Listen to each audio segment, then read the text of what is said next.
Mes achats alimentaires. Donc j'ai cousu des petits sacs en tissu moi-même, voilà, qui m'accompagnent lors de mes courses. Et ensuite, une fois arrivée chez moi, je les retransvase donc dans les bocaux que j'ai en verre ici.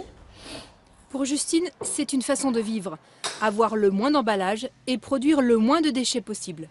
Pas toujours facile au quotidien.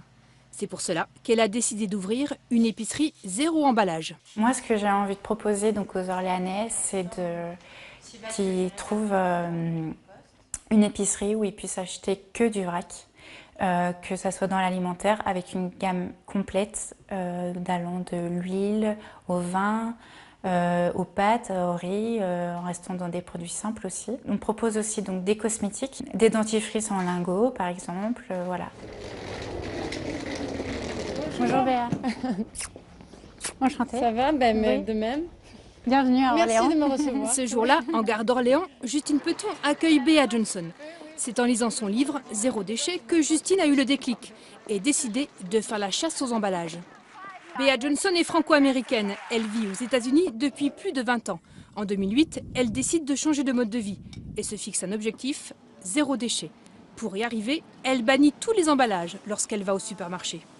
Dans mon frigo, par exemple, nous avons des bouteilles de lait consignées, donc nous retournons au magasin. Nous achetons le yaourt dans un bocal consigné, de la crème aussi dans un contenant consigné.